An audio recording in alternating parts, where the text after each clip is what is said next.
नमस्कार। क्या कहता है कानून एजुकेशनल सीरीज में आप सभी का एक बार फिर से स्वागत है। कालाबाजारी, होर्डिंग, ब्लैक मार्केटिंग, ये कुछ इस तरह के शब्द हैं जो कि हमें आजकल न्यूज़ में सुनने को और देखने को मिलते हैं। तो ये शब्द कहाँ से आ रहे हैं? ब्लैक मार्केटिंग, होर्डिंग, कालाबाजारी, ओवर प्राइजिंग, ये सब क्या हैं? ये मैं आपको बताता हूँ कि ये जो आजकल हमारे देश में जो पैंडेमिक फैला हुआ है, जो वैश्विक महामारी जो है भारत को, जिसने पूरी तरह से पकड़ लिया है, जकड़ लिया है, जहाँ पर सारे सरकारी तंत्र फेल होते नज़र आ रहे हैं, वहाँ पर कुछ लोग जो है मुनाफाखोरी में लग गए हैं। उसी के बारे में जो है आज हम यहाँ पर बात करने जा रहे हैं। तो आइए देख लेते हैं कि इस आपदा में अवसर का जो एक कॉन्सेप्ट है, वो आपदा में अवसर कौन कौन लोग हैं जो कि उठा रहे हैं। तो आपको जानकर हैरानी होगी कि आपदा में अवसर नीचे से लेकर ऊपर तक सभी लोग उठा रहे हैं। चाहे वो आपके दालें हों, चाहे तिलहन हो, चाहे अनाज हो, चाहे तेल हो, चाहे आपकी मेडिकल इमरजेंसी के इक्विपमेंट्स हों, चाहे आपके डॉक्टर्स की फ़ी हो, चाहे आपके हॉस्पिटल्स के बेड्स हों, चाहे मेडिकल इक्विपमेंट्स हों, चाहे दवाइयाँ हों, चाहे रेमडेसिविर जैसे लाइफ सेविंग ड्रग की कालाबाजारी हो, ऑक्सीजन सिलेंडर्स की कालाबाजारी हो, ऑक्सीजन की कालाबाजारी हो, या ऑक्सीजन के कंसंट्रेटर्स या किसी प्रकार के लाइफ सेविंग मेडिकल इक्विपमेंट्स की कालाबाजारी हो। तो ये पैंडेमिक आया, ये जो हमारे भारत में महामारी आई है, इससे जो है हमारी भारतीयता जो है सारी बाहर आ गई है। मैं आपसे एक क्वेश्चन पूछता हूँ, यदि आपको पता चले कि कोवैक्सीन या कोविशील्ड की जो खुराक है या जो इंजेक्शन है ये ब्लैक में मिल रहा है 500 रुपये में, तो आप मुझे बता दीजिए दिल पे हाथ रख के कि कितने लोग हैं जो वहाँ पर इंजेक्शन लगवाने पहुँच जाएंगे और कितने लोग हैं जो ये कहेंगे कि देखिए जनाब यहाँ पे कालाबाजारी हो रही है। बहुत चांसेस हैं, बहुत सारे लोग वहाँ पर लेने पहुँच जाएंगे जी। पैसा दे के अगर जान बच रही है या पैसा दे के सिस्टम में कुछ किसी प्रकार की सेंधमारी की जा सकती है तो करनी चाहिए। जब कालाबाजारी हो रही है तो इसका मतलब उसकी मार्केट है ना। ब्लैक मार्केटिंग हो रही है मतलब उसकी ब्लैक की मार्केट है, और वो हम ही लोगों से है, आपके और मेरे जैसे लोगों से उसकी ब्लैक की मार्केट है। People are ready to pay the price, people are ready to break the system, they are ready to breach the chain of distribution. और इसमें मैं कहना नहीं चाहता, लेकिन नीचे से ऊपर तक सभी लोग मिल के इसमें अपना योगदान दे रहे हैं। कालाबाजारी हो रही है, होर्डिंग हो रही है, लेकिन थैंक्स टू इंडियन जुडिशरी, भारतीय न्यायपालिका जो है इस मामले में एकदम एक्टिवेट हुई। बिल्कुल जिसे कहते हैं कि एक कंस्ट्रक्टिव इसने अपना कदम उठाया। जुडिशरी ने जो है अपना जुडिशियल एक्टिविज्म जिसको बोलते हैं वो दिखाया, और सरकारों को, राज्य सरकारों को, केंद्र सरकारों को फटकार लगाते हुए बोला कि आप ये डिस्ट्रीब्यूशन जो है सुनिश्चित कीजिए। और डिस्ट्रीब्यूशन तो इतना ज़्यादा ध्वस्त हो चुका है कि कई जगह पर आर्मी की हेल्प लेनी पड़ी। तो आप देखिए यहाँ पे जो डेमोक्रेटिक प्रोसेस है हमारा, जो आपकी चुनी हुई सरकारें हैं, ये फेल हो रही हैं। आपको क्यों आर्मी में जाने की ज़रूरत पड़ रही है? आप क्यों कहते हैं, यहाँ पे बीजेपी वाले भी और दूसरी पार्टी के लोग भी कई बार कहने लगे कि आप सारा सिस्टम उठाइए, उठा के राष्ट्रपति जी को दे दीजिए और या फिर आर्मी के हैंड ओवर कर दीजिए डिस्ट्रीब्यूशन इसका। तो आपको इसका मतलब शक है ना आपके डिस्ट्रीब्यूशन सिस्टम में, आपका डिस्ट्रीब्यूटिव सिस्टम या आपका जो बांटने वाला जो तरीका है उसमें कहीं ना कहीं आपको पता है कि खामियां हैं और आप उसको दुरुस्त नहीं कर पा रहे। इसी वजह से आप चाहते हैं या तो राष्ट्रपति जी को दे दी जाए इसकी बागडोर, या सेंटर को दे दीजिए, स्टेट भी जो अपना हाथ छोड़ रही हैं, और या फिर आर्मी को दे दी जाए। तो ये बताता है कि आपका आपके तंत्र में विश्वास न कभी था, न कभी है और न होगा, जब तक ये डेमोक्रेसी इस प्रकार की रहेगी। और मैं आपको फिर बोलना चाहता हूँ, and I am sorry to say this, the Indianity, so called Indianity is coming out. भारतीयता आप लोगों की निकल कर आ रही है। हर व्यक्ति आपदा में अवसर ढूंढ रहा है, खाने पीने के सामान से लेकर मेडिकल इक्विपमेंट तक की। और ऐसे में एक नाम जो है नवनीत कालरा का बहुत ज़्यादा चर्चा में है। नवनीत कालरा जो है, कहा जाता है कि इसके पास बहुत से करीब 700-800 ऑक्सीजन कंसंट्रेटर हैं। ऑक्सीजन कंसंट्रेटर ऐसा डिवाइस है जो कि आपके बेड के स्टैंड बाय लग जाता है, एक छोटा कूलर जैसा, आप समझ लीजिए छोटा कूलर जैसा, जो कि ऑक्सीजन बनाता है और मरीज़ को तभी के तभी तत्काल दे देता है। जब तक वो चलता रहेगा ऑक्सीजन बनाता रहेगा। तो इनकी जो है ब्लैक मार्केटिंग हो रही है। अब मैं आपसे पूछना चाहता हूँ कि किसी व्यक्ति के पास कुछ सामान है और वो उसको किस प्राइस पर बेचता है, ये तय करने का अधिकार किसका है?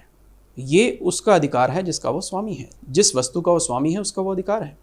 अगर ऐसा नहीं है तो आप देख लीजिए राशन की दुकान पे, वहाँ पर कीमतों में ज़बरदस्त उछाल है, वहाँ पर कोई कंट्रोल नहीं है। चलिए मैं अब आपको बताता हूँ कि जो प्रॉब्लम है, जो नवनीत कालरा जो है भागा हुआ है, ये बच रहा है अभी न्याय व्यवस्था से, कानून व्यवस्था से, इसके ऊपर कौन कौन से चार्जेस लग सकते हैं और इसको पुलिस क्यों पकड़ने में लगी हुई है। देखिए, पहला कारण ये है, अभी प्रशासन ये दिखाना चाहता है कि देखिए हम तो बिल्कुल ठीक हैं, ब्लैक मार्केटिंग और होर्डिंग की वजह से जो है ये सारी जो व्यवस्था है चरमरा गई है। तो मैं आपसे पूछना चाहता हूं, मैं सरकार से पूछना चाहता हूं कि यदि ब्लैक मार्केटिंग और होर्डिंग हो रही है तो बिना संरक्षण के तो नहीं हो रही है। जब संसाधन आपके हाथ में है तो इन लोगों के हाथ में कहाँ से आए? लोगों ने ऑक्सीजन फ्री की लगाना का वो सब शुरू कर दिया। फ्री ऑक्सीजन मिल रही है, फ्री ऑक्सीजन मिल रही है। मेरा पहला क्वेश्चन ये है कि आप ऑक्सीजन ला कहाँ से रहे? आप कहाँ से ला रहे हैं? ठीक है, आप फ्री दे रहे हैं, that I am not doubting, ये समाज सेवा है, लेकिन आप कहाँ से ला रहे हैं? तो ये सोचने की बात है, थोड़ा आप ये सोच लीजिए, आंसर आपको देना पड़ेगा। आप फ्री ऑक्सीजन दे रहे हैं उसमें मुझे डाउट नहीं है, ये अगर अच्छा एक सामाजिक काम है, लेकिन आप फ्री ऑक्सीजन ला कहाँ से रहे हैं? ये है, जब सभी संसाधन सरकार के पास हैं तो आपको फ्री बांटने की ऑक्सीजन कहाँ से मिली है, ये मुझे बता दीजिए। चलिए, दूसरी चीज़, अब ये जो नवनीत कालरा है ये भागा हुआ है, इसके ऊपर कौन कौन से चार्जेस लग सकते हैं मैं आपको बताता हूँ। इसके ऊपर चार्जेस लग सकते हैं होर्डिंग के, कि आपने जो है इतना सारा सामान जमा करके रखा है अनफेयर ट्रेड प्रैक्टिसेस के लिए। आपको पता था कि इस प्रकार का पैंडमिक है, आपने 1000 या 1200 या 700 कंसंट्रेटर जो है मुनाफा कमाने के इरादे से जो है उसको होर्ड करके रख लिया और अब आप उसको जो है धीरे धीरे बाहर निकाल रहे हैं मार्केट में।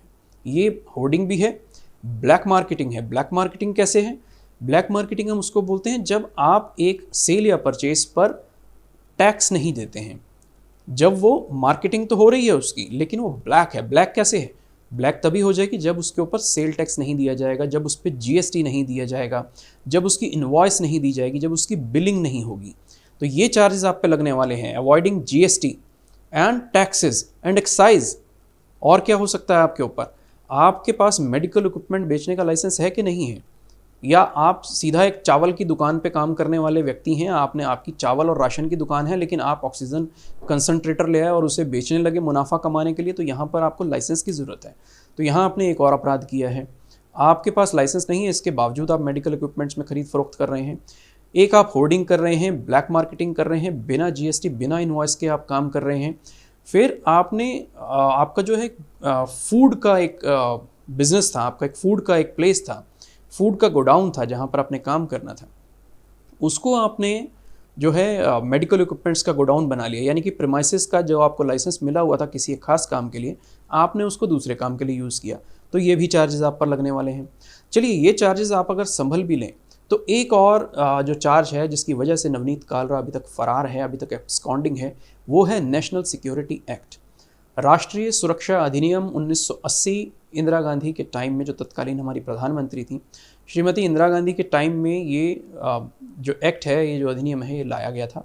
तो इसमें जो है कि एक स्टेट गवर्नमेंट या सेंट्रल गवर्नमेंट यानी राज्य सरकार या केंद्र सरकार एक ऑर्डर के द्वारा जो संसाधन उपलब्ध हैं, वो चाहे किसी के भी हैं, उनको अपने कब्जे में ले सकती है और सप्लाई जो है सुनिश्चित करा सकती है ऐसे डिज़ास्टर के टाइम पर।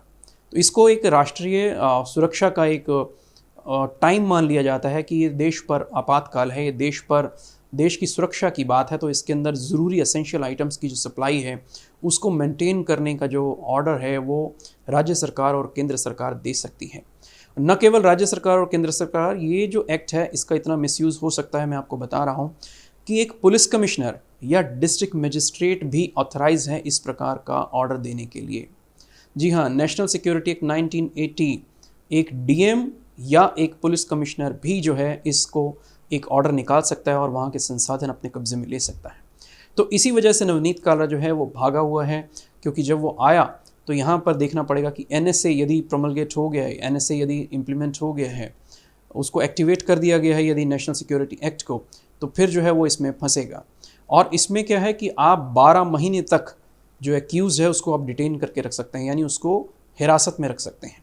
लेकिन उसको हिरासत में लेने के बाद जो है उसकी जो पुष्टि है वो आपको स्टेट गवर्नमेंट से या सेंट्रल गवर्नमेंट से करवानी पड़ेगी. That has to be verified. The detention of the person, the accused which has been detained has to be confirmed by the state government or the central government within 12 days.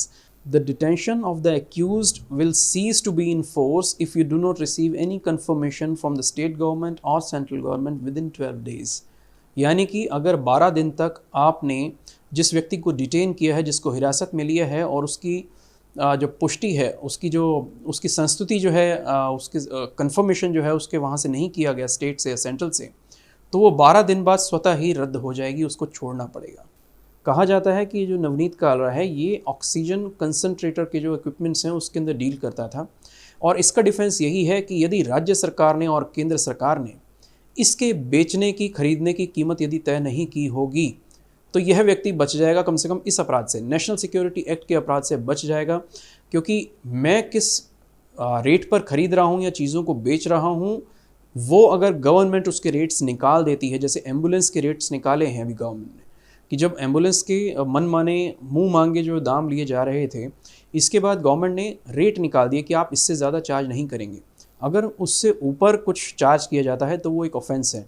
तो यदि इन medical equipments पर केंद्र सरकार ने और राज्य सरकार ने किसी भी प्रकार की पाबंदी नहीं लगाई है, किसी प्रकार की कैप नहीं लगाई है, तो नवनीत कालरा को मुझे लगता है कि इससे नेशनल सिक्योरिटी एक्ट जो है उससे इसको जो है फ्रीडम मिल जाएगी, उससे ये बच जाएगा. लेकिन हाँ, बाकी चीज़ों का जवाब जो है उनको देना पड़ेगा, जो मैंने आपको पॉइंट्स बताए थे.